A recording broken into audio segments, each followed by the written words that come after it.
Bismillahirrahmanirrahim.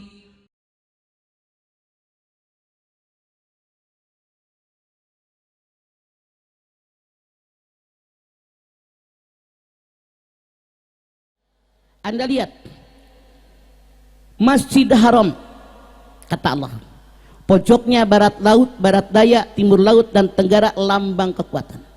Siapapun yang ngajak kita agar rusak akidah kita, kita wajib menolaknya. Yang namanya Ka'bah menghadap ke barat, ke timur, ke utara, ke selatan. Betul apa betul? Kenapa? Apa hikmah yang kita ambil? Bahwa Allah Subhanahu wa ta'ala akan menerima tamunya yang datang dari arah manapun. Datang dari arah barat selama niatnya karena Allah diterima. Datang dari arah timur, dari arah utara, dari arah selatan selama niatnya karena Allah pasti diterima oleh Allah. Asal datangnya ke rumahnya Allah dengan niat libtigha'i mardatillah, hanya mengharapkan ridhonya Allah. Masya Allah, dengan corona yang sudah 2 tahun, biasa berangkat haji tiap tahun, sekarang nggak berangkat. Biasa umroh bolak-balik, sekarang enggak.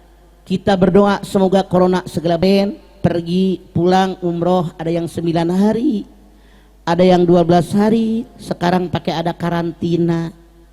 Mudah-mudahan, makanya kita berharap sebagai warga negara, mudah-mudahan Allah berikan perlindungan buat kita semua, amin.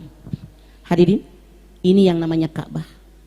Anda silakan, tidak ada warna merah, hanya warna hitam. Betul apa betul? Apa hikmah yang kita ambil? Hikmah yang kita ambil tiada lain, seolah-olah Allah berfirman, hei hambaku di alam dunia, hidup kalian jangan macam-macam, jangan neko-neko, tapi tetap satu warna. Saya berasal, kita berasal dari Allah, hidup di buminya Allah, mati kembali kepada Allah. Jangan belagu, jangan macam-macam, jangan banyak tingkah, jangan belagu. Kalau belagu muka lu jauh. Borju, kata Kang Jujun. Masya Allah, tuh tugas kita di bumi. Anda silakan lihat yang namanya Masjid Haram, kata Allah, yang namanya Ka'bah. Anda silakan lihat sebelah kanan Ka'bah ada Hajar Aswad, batu yang hitam. Yang dulu warnanya putih bersih, cuman dosa manusia yang banyak berubah menjadi hitam. Namun hadirin, saat ini warna Hajar Aswad tidak hitam mutlak, tapi kering ke muka bumi. Seandainya Anda bisa menciumnya, seolah-olah cium tangan Allah. Seandainya Anda hanya bisa mengusapnya, seolah-olah berjabatan dengan tangan Allah. Seandainya mencium tidak bisa, mengusap tidak bisa, cukup istilah Bismillahi Allahu Akbar. Nah, artinya kisbai, budaya kita, bukan budaya barat. Nah, yang harus kita ketahui, haji kita, umroh kita tidak berhubungan dengan yang namanya nyium Hajar Aswad. Jangan berkecil hati karena tidak menyebabkan sah tidaknya haji dan umroh kita. Namun seandainya Anda pengen juga mencium Hajar Aswad, rata-rata bayarnya 400 sampai 500 real. Itu mereka berombongan 5 orang. Jadi ini Anda kalau mau menciumnya silahkan, nanti suka ada yang nawarin. Dipegang ini, duk, dijedotin, selesai. Sekarang Anda lihat sebelah kiri Ka'bah ada yang disebut dengan Hijir Ismail, yang arti harfiahnya adalah pangkuan Ismail. Yang namanya Ka'bah, Baitullah, lambang Allah di muka bumi. Yang namanya Hijir Ismail, pangkuan Ismail, yang mangku Ismail, ibunda tercinta Siti Hajar. Sekarang kita lihat kenyataan. Tidak ada satupun lambang Nabi, tidak ada satupun lambang Rasul, tidak ada satupun lambang para wali yang lambangnya melekat dengan lambang Allah Baitullah. Betul apa betul? Yang ada hanya lambang Siti Hajar, Hijir Ismail. Kenapa? Saking Allah mengagungkan, menghormati, memuliakan perempuan yang bernama Siti Hajar. Bahkan Anda lihat, hijir Ismail merupakan bagian Ka'bah. Kalau kita tawaf tidak boleh masuk hijir, tapi harus keluar hijir. Artinya hijir Ismail merupakan bagian Ka'bah. Apa maksudnya? Artinya apa? Artinya kalau pengen dihormati oleh Allah, dimuliakan oleh Allah, diakui oleh Allah, kita harus seperti Siti Hajar. Nih mak-mak doang nih. Mau nggak ibu-ibu dihargai oleh Allah, dimuliakan, disenangi oleh Allah? Mau nggak? Mau adik kalakuan? Sok Siti Hajar mah 3.600 tahun yang lampau suaminya Nabi Ibrahim pergi ke Palestina, menyebar luaskan agama atas perintah Allah Subhanahu wa taala. Nggak ada oase, nggak ada makanan, nggak ada minuman, nggak ada tetangga, nggak ada pohon-pohonan yang bisa menghasilkan buah-buahan, tidak ada apa-apa, tapi ikhlas hanya karena Allah. Nuji yakin, suami pergi ke suatu tempat, teu dibere duit, teu dibere dahareun, eueuh beas, eueuh tatangga, eueuh ngabarung-barung jangan hutang. Kira-kira daek apa moal? Jadi kalau kita pengen dihargai oleh Allah, pengen diakui oleh Allah Subhanahu wa taala, ambil sekian persen sikap perilaku Siti Hajar. Nggak bisa belajar sama yang bisa, biar bisa.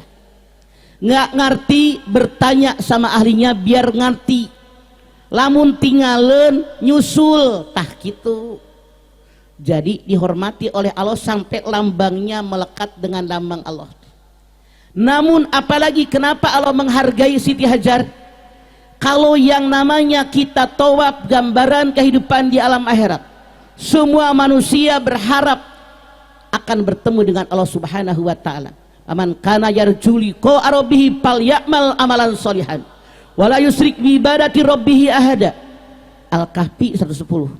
Siapa yang pengen bertemu dengan Allah kelak di yaumil akhir, beramal dengan amal soleh dan beribadah, jangan menserikatkan Allah dalam ibadah kepadanya. Sekarang yang namanya sa'i, gambaran kehidupan di alam dunia, baik Anda yang laki-laki maupun Anda yang perempuan di alam dunia, oleh Allah diwajibkan bekerja. Anda lihat ayatnya, Al-Baqarah 158. Inna sofa wal marwata min sa'irillah. Jadi kata Allah, baik laki-laki maupun perempuan bekerja di alam dunia dimulai dari sopa. Naon sopa teh? Sopa artinya ketegaran jiwa, sopa artinya kesucian hati. Siapapun kita, baik laki-laki maupun perempuan, hidup di alam dunia, bekerja, berusaha, kata Allah dimulai daripada sopa, ketegaran jiwa. Maksudnya apa? Kalau kita bekerja, yakinkan di hati, orang bisa, saya pasti bisa. Sama-sama makhluknya Allah, sama-sama makan nasi, bener gak? Yakin, ulah kieu, alah dia mah modalnya gede, saya mah teu boga modal. Modal gede lamun otak tidak jalan, berhasil nggak usaha? Dengkul, kalau otak kita jalan, insya Allah usaha kita berhasil. Betul? Ulah nyemong kieu, ai bener-bener ngakunya hamba Allah. Terang aja dia mah surat saktina loba, saya mah teu boga surat sakti. Da digawe mah usaha mah tidak ada surat. Walaupun tidak ada surat di RT acan, lamun orang gigih, ada kemauan, punya kemampuan, berusaha maksimal, insya Allah berhasil. Betul apa betul? Contoh, ini kulantaran emak-emak kebanyakan, saya ambil contoh. Misalnya, suami ibu kurang mencukupi secara ekonomi. Ibu jangan mengasihani diri sendiri. Ibu harus punya kekuatan, kata Allah, sofa, ketegaran, kesucian hati. Sok rek jualan uduk, jualan gado-gado, jualan lotek, jualan cendol, pasti payu lo jelema sakilobana. Coba. Jangan ibu mikir kieu, lamun saya jualan nasi uduk naon cek batur. Mun saya jualan gado-gado naon cek batur. Nah, mikiran batur, batur ge tara mikiran urang. Iya apa iya? Sok dihamparkan oleh Allah rezeki. Tinggal bagaimana kita merakit. Ini maknanya bahwa kita diperintahkan bekerja, bekerja dan bekerja dengan kesucian hati hanya karena Allah. Jangan mikirin orang, ulah mikirin gengsi, terang gengsi itu. gengsi teh eta teh nonggeng di sisi. Lamun saya setir mobil di tengah jalan bisa ngebut, mun di trotoar di sisi bisa ngebut moal. Makanya hirup tong mikiran gengsi, nu penting yang saya kerjakan dalam rangka ridho Allah dan halal. Da batur mah komentar pasti loba nu negatif. Da teu resepkeun jelema kabeh ka urang, betul apa betul? Yang penting yang saya kerjakan bener halal kata Allah, terserah batur komentar naon. Inna sofa wal marwah, marwah ini mensyukuri nikmat. Alhamdulillah ya Allah, abdi teh aya di kampung ieu mani enak, udaranya segar. Coba di tengah kota mani pabaliut jeung runtah jeung sagala, di sini mah ya Allah mani terawat. Alhamdulillah nenek mah girang Kang Jujun, anaknya punya pesantren semewah ini, bersih, terawat, tertata dengan santri yang jumlahnya 1.300 lebih. Luar biasa. Semoga nenek doakan kalian nih santriwan santriwati yang di sini, kalian benar-benar belajar agama, mengkaji, kemudian kalian memahaminya, kalian mengamalkannya, menghafalkannya, mendakwahkannya. Semoga dari Al-Jauhari ini kader-kader agama yang baik, karena negara kita membutuhkan kader-kader agama yang baik saat ini.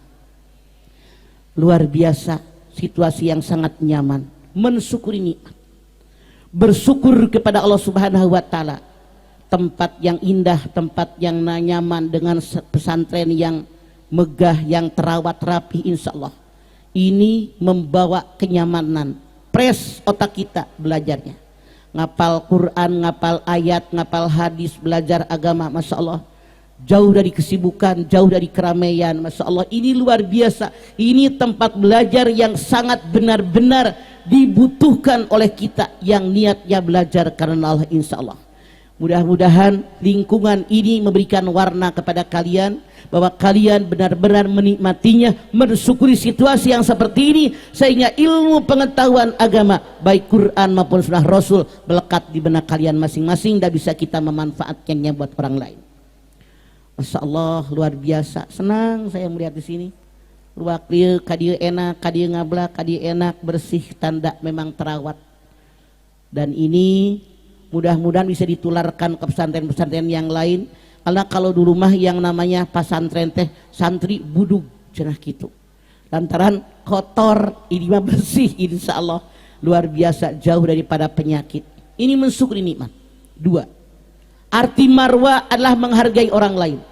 Hidup jangan merasa gue paling lebih, apa kelebihan kita. Semua yang dalam genggaman kita hakikatnya milik Allah, cuma dititipin sama kita. Makanya marwah ini para ulama mengatakan artinya menghargai orang lain. Ya ayuhan nas inna khalaqnakum min dzakari wa unsa wa ja'alnakum syu'uban wa qabaila lita'arafu inna akramakum indallahi atqakum. Wahai manusia, kalian aku ciptakan laki-laki dan perempuan. Kalian semua aku jadikan bersuku, berW, berkelurahan, berbangsa, bernegara untuk saling kenal mengenal, bukan untuk saling menyombongkan diri. Yang mulia di hadapan Allah adalah orang yang takwa. Semoga yang hadir di Al-Jauhari termasuk golongan orang yang takwa kepada Allah Subhanahu wa taala. Apa yang dibanggakan? Sombong dengan kecantikan, sombong dengan ketampanan. Berapa lama anak cantik dan tampan? Berapa lama? Umur 20, 25, 30, 35, 40, 45, geris kene, kasep kene, 72. Nyeok. Langtung geus kadek di suku. Naon disombongkeun? Sombong asa impang beungharna, lamun Allah berkehendak sekejap hilang kekayaan, betul? Sombong dengan jabatan, jabatan itu titipan amanat dari Allah. Innallaha ya'murukum an tu'addul amanati ila ahliha wa idza hakamtum bainan nas an tahkumil adl. An-Nisa 358. Allah perintahkan kalian menyampaikan amanat kepada yang berhak menerimanya. Kalau jadi seorang hakim, kata Allah, jadi hakim yang adil. Artinya pemimpin harus adil dan bijaksana. Jangan jadi pemimpin yang arogan, yang sombong, merasa gue hebat. Yang aneh, punten, saya banyak menyaksikan di masyarakat saya, suaminya jadi pejabat yang belagu bininya. Aya nu kitu? Mana orang dah kacung? Aneh apa? salakina anu jadi pejabat anu bertinggah bininya geuleuh aing naleuna ge ngerakeun eta teh amanah. Apa yang disombongkan semuanya hakikatnya milik Allah, dititipin sama kita. Mana milik kita? Amalan yang kita kerjakan ketika kita mendapatkan amanat dari Allah. Selanjutnya, yang namanya marwa itu artinya adalah memaafkan kesalahan orang. Kalau saat ini saya berbuat di orang lain menyakiti saya, maafkan dia agar kalau saya melukai perasaan orang lain memaafkan saya. Ini sopa marwa. Artinya pelajaran yang Allah berikan kepada kita, laki-laki perempuan di alam dunia wajib bekerja, berusaha maksimal diiringi dengan doa. Tapi ternyata setelah 7 kali gagal 7 kali bangkit, Siti Hajar tidak mendapatkan apapun. Tapi ketika anaknya nangis disamperin, di kaki anaknya ngerembes air, Siti Hajar bilang, Zumi, Zumi, Zumi, kumpul air. Jadilah sumur jam-jam. Pelajaran buat kita, kewajiban kita bekerja, berusaha maksimal, diiringi dengan doa, hasilnya serahkan kepada Allah. Itu yang dinilai, hasilnya itu terserah Allah. Nah, ini kewajiban kita. Jadi artinya kita orang tua banyak yang berdoa, boleh jadi anak yang menikmati hasil. Abah Jujun Junaidi bisa seperti ini, boleh jadi Kang Jujunnya cuma 30%. Boleh jadi nenek, aki, uyut, orang tua Anda yang dari dulu ngedoain Anda baru dikabulkan sekarang, mangkana tong hilap unggal saat ngadoakeun mereka. Ya Allah, terimalah amal ibadahnya, terimalah iman Islamnya, ampuni dosanya ya Allah, jadikan surga tempat tinggalnya. Ini keberkahan yang mereka doakan buat kita-kita. Makanya jangan kacang lupa dengan kulitnya. Kita hanya diberikan yang enaknya, yang perjuangannya orang tua kita.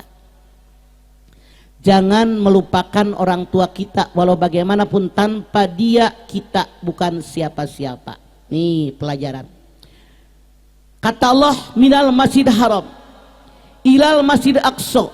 Masjid Aqsa di Palestina, masjid yang kedua yang ada di muka bumi, yang dibangun oleh Nabi Yakub alaihissalam 40 tahun setelah Nabi Ibrahim merenovasi Ka'bah.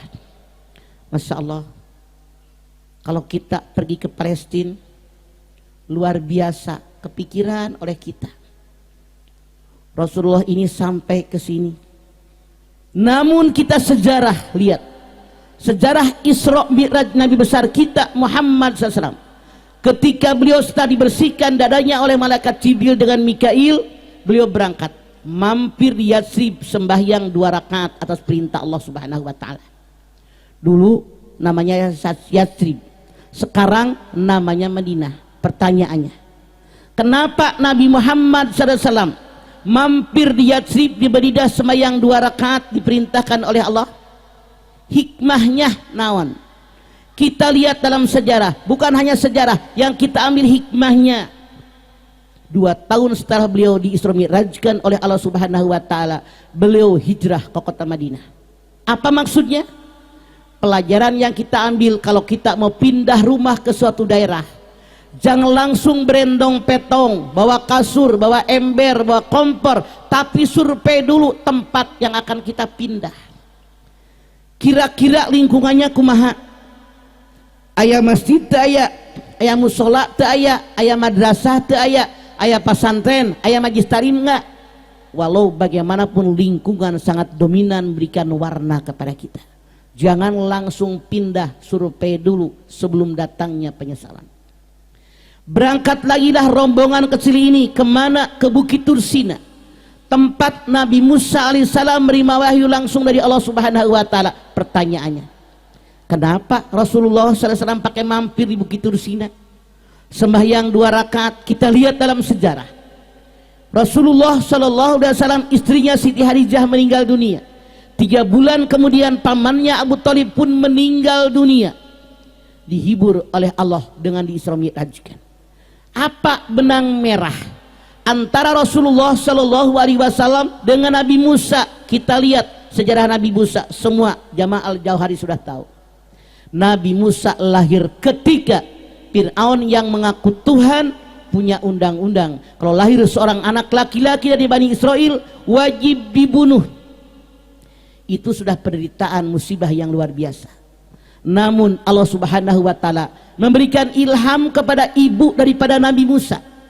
Ini bayi susuin sampai kenyang, sampai tertidur, baru dihanyutkan di sungai Nil pakai peti. Anda tahu sejarah selanjutnya. Apalagi penderitaan daripada Nabi Musa ketika Siti Asiyah mencari ibu yang akan menyusukan beliau. Semua ibu yang daftar kepada Siti Asiyah ditolak oleh bayi, tidak menyusu, tidak menyusu, tidak menyusu. Dengan kudrat iradat daripada Allah Subhanahu wa taala, ketika ibu kandung Musa mendaftarkan diri untuk menyusukan anak angkat daripada Siti Asiyah, aneh tapi nyata, langsung bayi yang diberi nama Musa tadi menyusu kepada ibu tadi. Apa hikmah yang kita ambil? Apa pelajaran yang kita ambil, Bu? Siapa yang punya anak ngacung? Siapa yang sayang sama anak ngacung? Fitrah dasar manusia. Siapapun punya rasa cinta, rasa sayang sama anak. Siapa yang tidak sedih? Anak laki-laki yang punya undang-undang harus dibunuh oleh Fir'aun. Siapa yang tidak sedih anaknya harus dihanyutkan?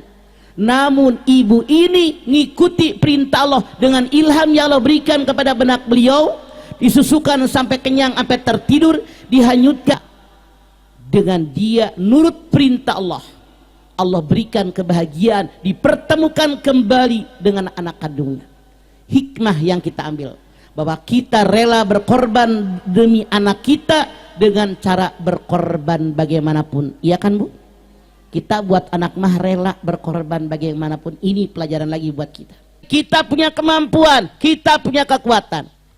Lihat bagaimana Siti Hajar, lihat bagaimana Siti Hadijah, lihat bagaimana Ummu Salamah, lihat bagaimana yang namanya Rabi'ah al-Adawiyah, Siti Aisyah, Asifah, dan seterusnya. Perempuan jangan hanya minta sama suami, ngomong minta anak. Lamun anak boga pamajikan anak koret, dia gitu tahan emalan anak. Kita harus kuat. Walaupun perempuan, saran saya harus punya penghasilan. Kenapa? Yang saya khawatirkan tiga. Satu, suami kita setia, duitnya ngasih banyak, namanya lalaki di luar nempon bohai anu montok, berpindah ke lain hati. Kalau kita nggak punya penghasilan, suami kita selingkuh, sakitnya di sini. Betul apa betul? Tapi kalau kita punya penghasilan, gue ngurusin laki udah sesuai aturan agama. Dia selingkuh, bodo amat, dosa lu. Gue punya duit, mantep. Paling sakit hati 20%. Terserah lu selingkuh, emang gue pikirin. Kuat kita. Titik. Dua, kalau kita perempuan tidak punya penghasilan, suami kita setia, di tengah jalan setruk misalnya, nggak ada lagi takdir tenyaho. Lamun kita tidak punya penghasilan, gue jamin kita perempuan ikut setruk. Tapi kalau kita punya penghasilan, aman. Alhamdulillah ya Allah, untuk saya bekerja, punya duit buat makan keluarga cukup, tinggal mikir jang pengobatan suami. Titik. Tiga, kalau seandainya kita perempuan tidak punya penghasilan, yang saya khawatir takdir menentukan lain, suami meninggal masih muda, nggak usah jauh. Suami saya 22 tahun udah meninggal, 23 tahun meninggal masih muda. Kalau perempuan tidak punya penghasilan, tidak sedikit saya melihat perempuan ketika suaminya meninggal dia nangis, ayah kenapa meninggal, siapa yang ngasih makan, siapa yang nyokolin, udah tahu laki lu mati minta makan. Kalau kita punya penghasilan tegar, tetap rezeki bukan dari suami tapi dari Allah. Setuju Anda? Makanya perempuan bekerja. Wa qul i'malu fasaramallakum rasulul mu'minun. Bekerja kalian, Allah Rasulnya akan menilai bagaimana hasil pekerjaan kalian. At-Taubah 105. Ma anu si Pak Bapak eta mah eta teh makna menta we ka anak.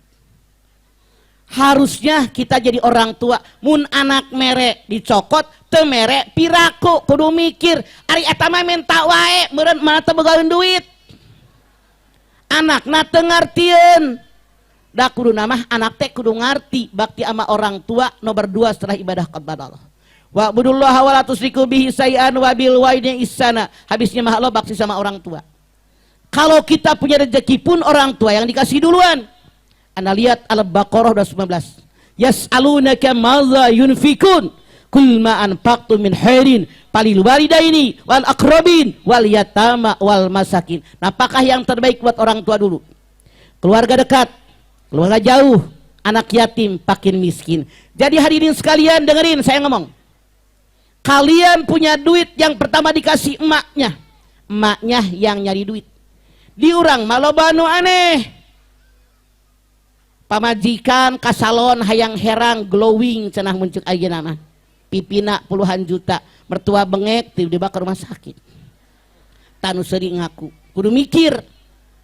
Kalian jangan lupa suami kalian tidak keluar di belahan batu. Ada ibunya yang mengandung, melahirkan, menyusukin, yang nyebok, yang nyuapin dan seterusnya. Yang rela berkorban demi anaknya. Makanya kata Allah dalam ayat tadi, kalau suami kalian punya duit yang pertama dikasih emaknya. Di kita mah bahkan banyak yang aneh. Suami deket ka indungna, bininya manyun. Suami mere duit ka indungna, bininya manyun. Kudu dah mamun suami teh mere duit ke, urang bininya mere duit tah kan ini mikir sia. Mal barokah hidup maneh. Ridallah fi ridal walidain suhtullah fi suhtil walidain. Ridhonya Allah di atas ridho orang tua, murkanya Allah di atas murka orang tua. Bersyukur Anda yang masih ada orang tuanya, pintu surga masih gablak, masih terbuka. Rasul mengatakan pintu surga yang paling luas, yang di tengah pintu birrul walidain. Jadi ibu nage tong menta wae, anak kudu ngarti kebutuhan kolot, dua-duanya sering pengertian satu. Nah nu kadua yang dicarekan. Lamun ayah seorang istri minta izin sama suaminya mau nikah lagi, kumaha cek ibu kintan-kintan? Anda lihat An-Nisa ayat 3.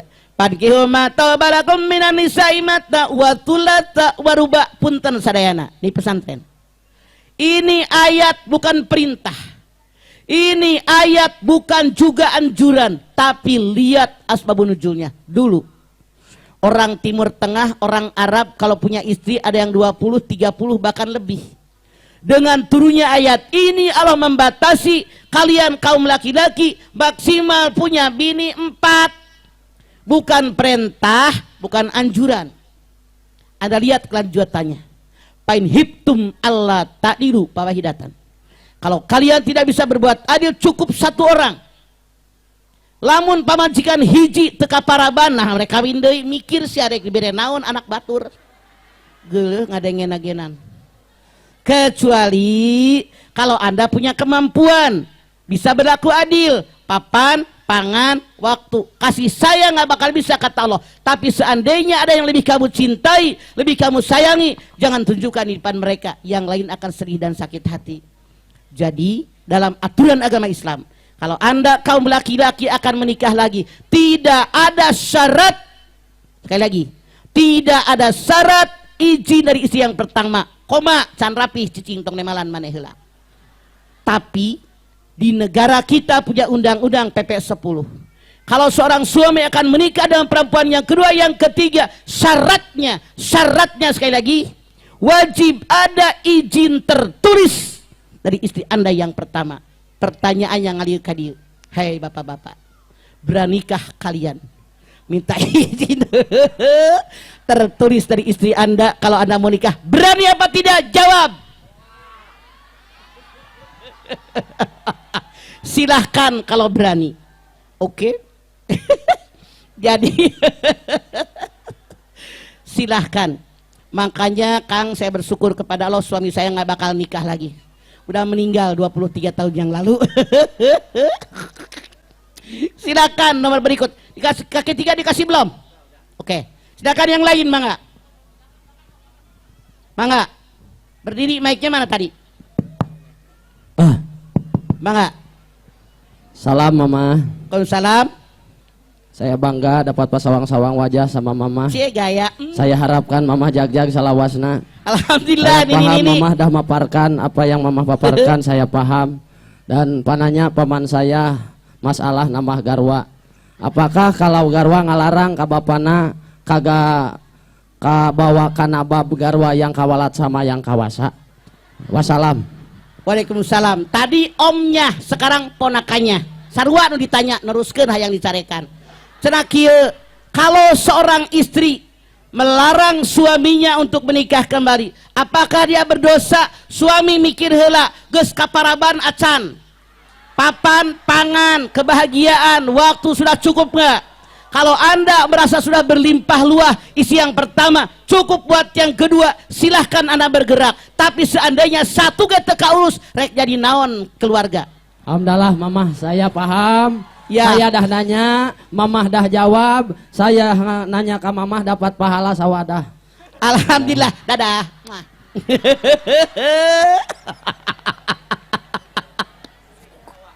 Mangga, silakan yang selanjutnya, mangga.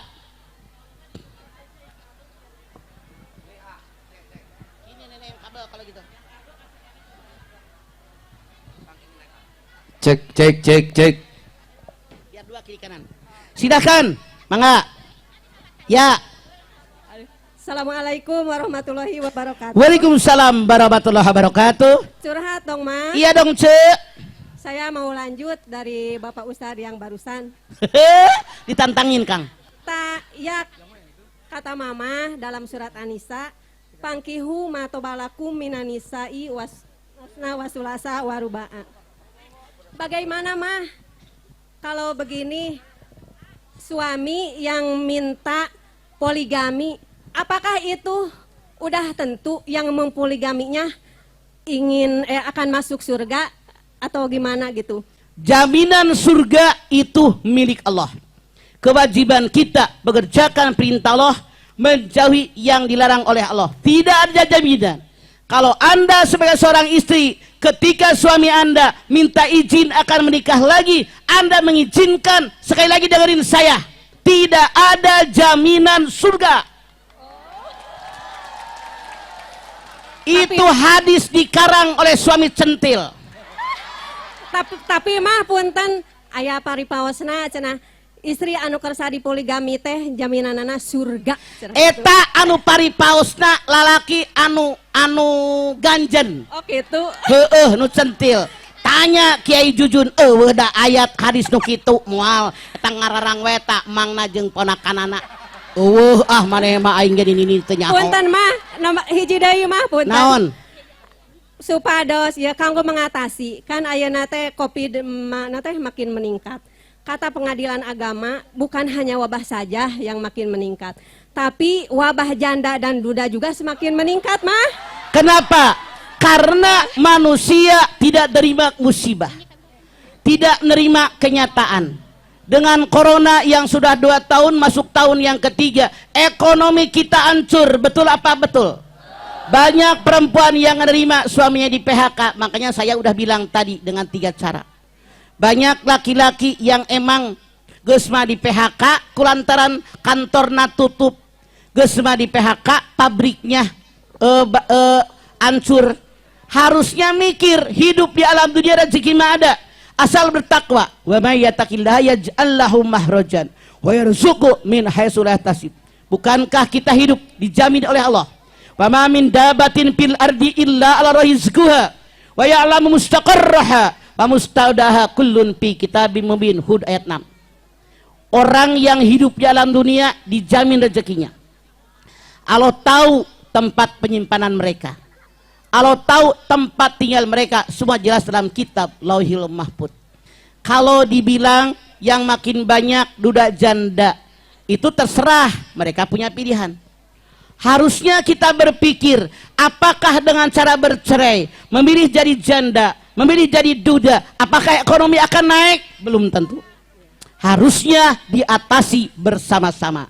Makanya Allah berfirman, Rabbana ma khalaqta hadza batila, yang Allah ciptakan nggak sia-sia. Binatang jalannya merangkang, kepala tempat otak, kemaluan tempat nafsu rata, manusia tegak berdiri, kepala tempat otak, kemaluan tempat nafsu. Tiap ada masalah make otak, tong make nafsu. Lamun cerai jadi juda jadi danda, kan karuhan boga duit. Oke?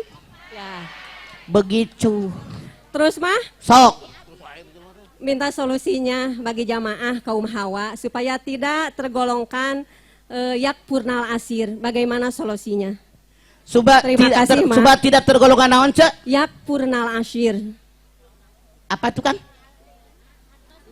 Ya, tergolongkan wanita yang penghuni neraka. Oh, gitu. Makanya saya bilang, jadilah perempuan yang berkualitas. Lamun janda yang berkualitas, mau dihina orang. Amin. Kudu boga duit sorangan, tong ngandalkeun hirup ka batur.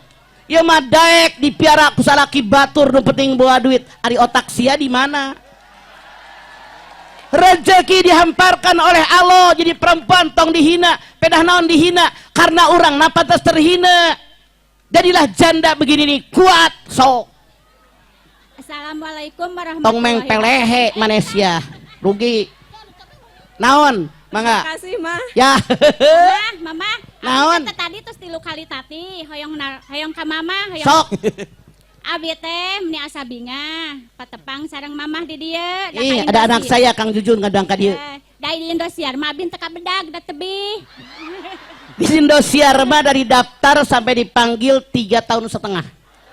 Daftar sampai dipanggil 3 tahun setengah. Muhun matak abi meni bingah ka Cida. Mangga alhamdulillah. Teras bari kumaha? Bade naroskeun non seur anu nyarioskeun cenah upami salat non teh salat qobla subuh sareng salat fajar. Kieu naroskeun teh mah aya nu nerangkeun salat fajar mah sateu acan adan subuh. Aya deui nu nerangkeun salat fajar mah saatos adan sateu acan qomat. Abi hoyong terang da abi mah kirang terang gitu. Naon Punten. bedana gitu. Mangga. Ada hilafiyah ulama. Ada ulama yang mengatakan sholat fajar sholat yang dikerjakan ketika terbit fajar, yaitu sholat subuh. Artinya qobliyah subuh adalah sunat fajar. Ada ulama yang mengatakan yang namanya sholat fajar, sholat menjelang datangnya fajar. Artinya sebelum datang waktu subuh, dia sholat. Jadi sebelum datang subuh. Jadi sholat subuh adalah sholat fajar. Jadi ada hilafiyah. Tapi yang paling kuat yang mengatakan sholat fajar adalah sholat subuh karena dikerjakan ketika terbit fajar. Artinya kalau fajar belum terbit, eta teh tahajud kene. Jelas neng? Jelas, alhamdulillah. Mangga. Tur nuhun pisanan, abi meni asa ngimpen pependak sareng mama. Gaya aing mah biasa aja kale. kale. Abi mah naroskeun nyandung, mah naroskeun di Candung Dalim, abi mah hatur nuhun mama. Udah ama om sama ponakannya tuh akur deh. Silakan nomor berikut. Supaya kita bisa sholat khusyuk, itu aja mah. Anda silakan lihat Al-Mu'minun. Qad aflahal mu'minun alladzina hum fi sholatihim khashi'un. Sungguh berbahagia orang yang beriman. Siapa orang yang beriman yang berbahagia? Kata Allah, tandanya yang pertama kalau sholat khusyuk. Khusyuk teh ngomong nama babari, prakteknya hese. Namun ada 3 ulama berpendapat. Bagaimana biar sholat kita khusyuk? 1. Ulama yang pertama mengatakan biar sholat kita khusyuk, lamun sholat make sajadah polos. Tah ini kan loba paku nyari di suku aing mah tah. Tuh. Jadi pakuna teh kala luhur kitu tah teka-teka ketok. Mana abi geus 2 kali pindah karena suku paku. Jadi gini. Kalau kita sholat make sajadah anu aya kembangan, kunaon sebelah kanan kelopak bungana genep nu kenca 5 tak kitu. Lamun aya sajadah gambar masjid cekotak teh kunaon anu kanan tihang masjid 7 anu kencangan 5-nya. Tapi lamun sajadahna polos aman. Makanya komo bapak-bapak lamun sholat di masjid make baju koko nu pantes tong make kaos. Aya tulisan hidup enggan mati tak mau. Aya dari tulisan cita-cita menjadi orang kaya, hobi rebahan. Kumarek beunghar euy, hayang menjadi orang kaya, hobi rebahan. Aya deui tulisan dina kaos. Jangan takut miskin karena kita hamba dari Bayang Maha Kaya, tapi ngajedog wae hees wae kumaha rek beunghar. Jadi kalau kita lihat tulisan-tulisan kacau, makanya pakai sejarah polos yang paling aman. Titik 2. Ulama yang kedua mengatakan, lamun sholat harang husu, harus tahu mulut membaca bacaan sholat, hati menerjemahkan. Sudahkah Anda tahu arti bacaan sholat? Tuh, Abah ngadamel seratan tulisan sholat, plus terjemahna fotokopi bagikan tuh wali santri. 3. Ulama ketiga mengatakan, resep bila sholat husu aya 4. Sabar habu. 1. Sebelum usoli ucapkan ta'awudz dengan basmalah. Kenapa? Ketika datang waktu sholat, azan dikumandangkan, setan iblis lari terbirit-birit sejauh azan terdengar. Azannya berhenti, balik deui. Dikumandangkanlah iqomat, setan lari deui, iqomat berhenti, balik deui setan. Makanya ucapkan ta'awudz. A'udzubillahi minasyaitonirrajim, bismillahirrahmanirrahim, baru usoli, insyaallah lebih husuk. 2. Kalau sholat pengen husuk, sholat yang kita kerjakan bukan paksaan orang lain, tapi keinginan diri sendiri. Cek ibu teh, emang aya jelema nu sholat dipaksa? Loba nu sholat dipaksa. Contoh, boga anak, kan teu sarua anak teh. Neng sholat, entar mah. Sholat, entar mah. Ayo. Balik deui. Anak. Angin. Sholat, entar mah. Urang tan keheul. Sholat. Eta budak ka kamar mandi, apa wudu? Can karuhan. Buat teuing kecepak yang penting mukanya basuh. Asup ke kamar, apa sholat budak? Can karuhan. Buat teuing ngaca, cengar-cengir hareupeun kaca. Buat teuing gulang-guling di depan tidur. Buat teuing angguran maca. Siapa tahu sholat dohor yang 4 dikoting cuma 2. Kenapa? Sholat yang dia kerjakan terpaksa. Titik 3. Bagaimana resepnya yang ketiga?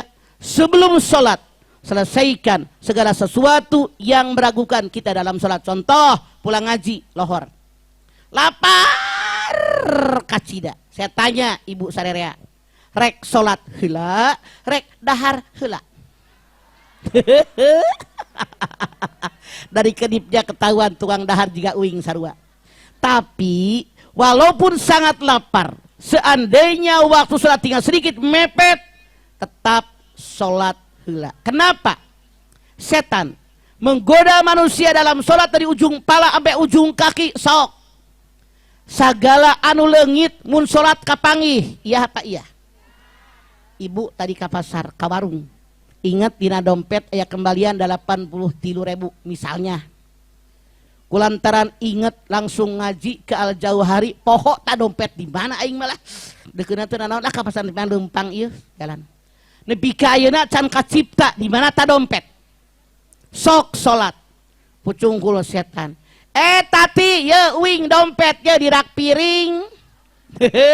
Osok kitu osok. Eta teh setan. Ulah nyebut kieu.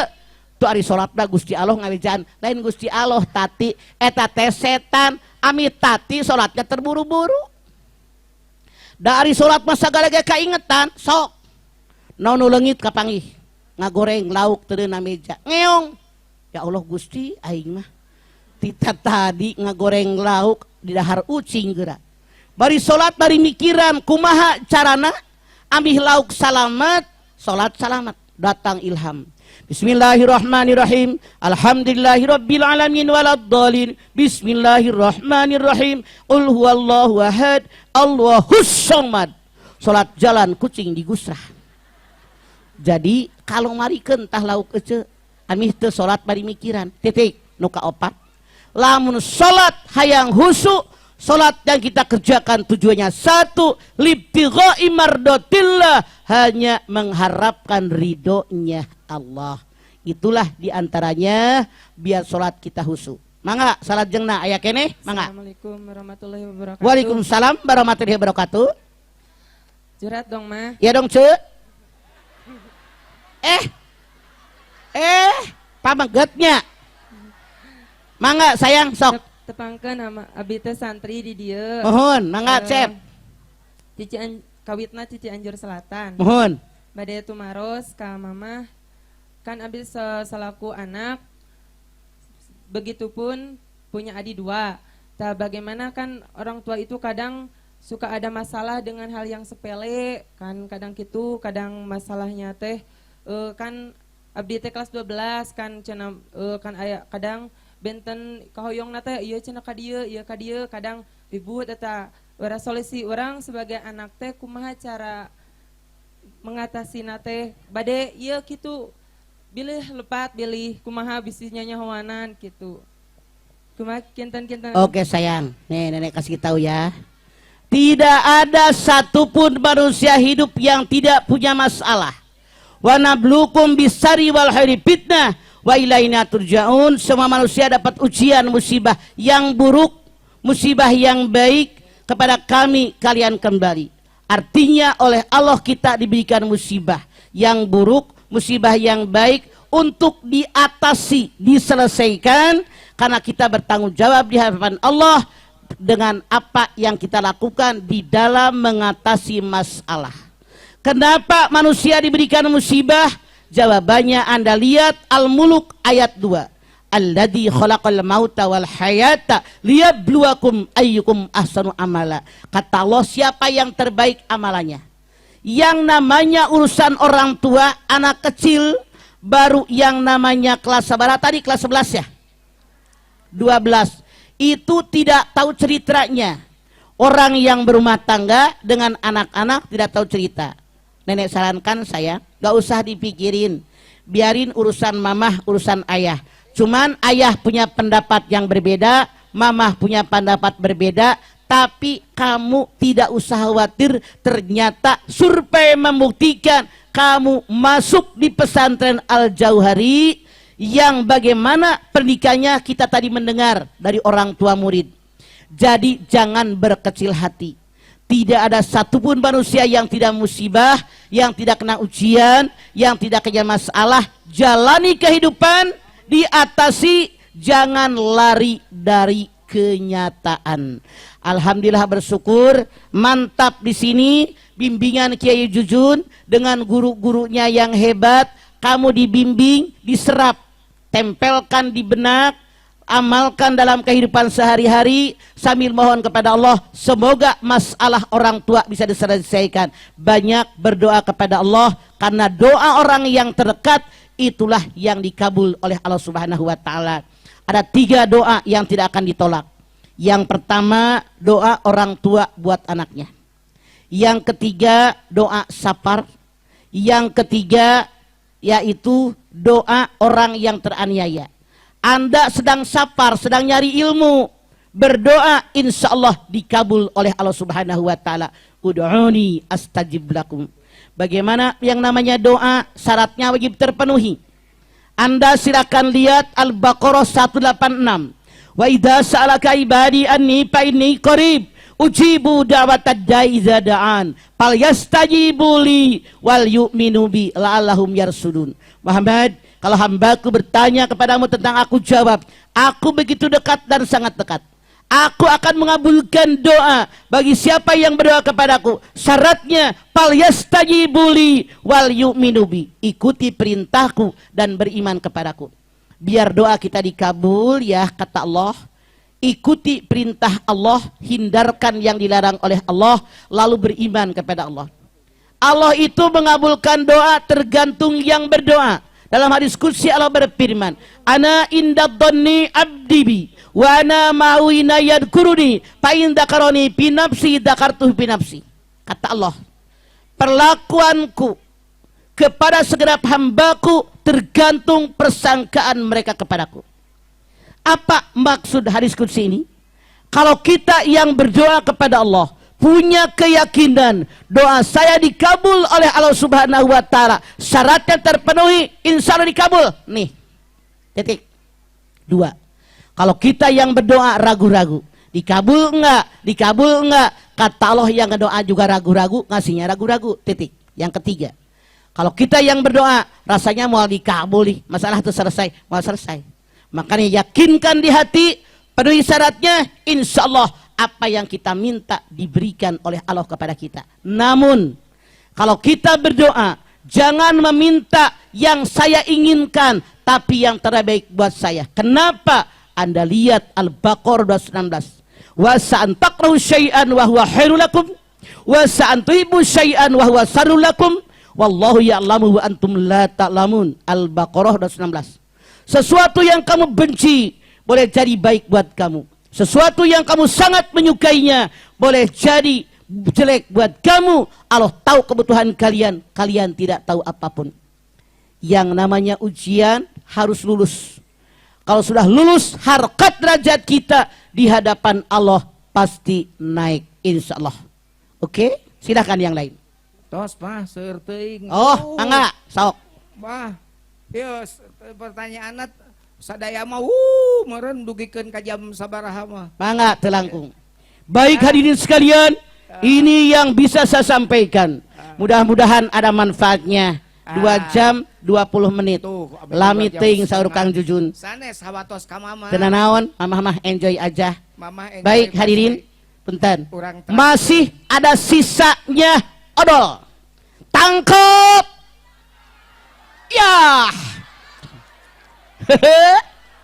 Tangkep. Sini. Tangkep. Ya. Sip. Mana? Sip. Ayo Parit. Nih, nenek bagi santri nih. Itu kaleng masih ada di kaleng.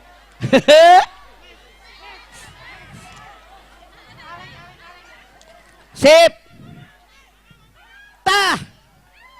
Ya.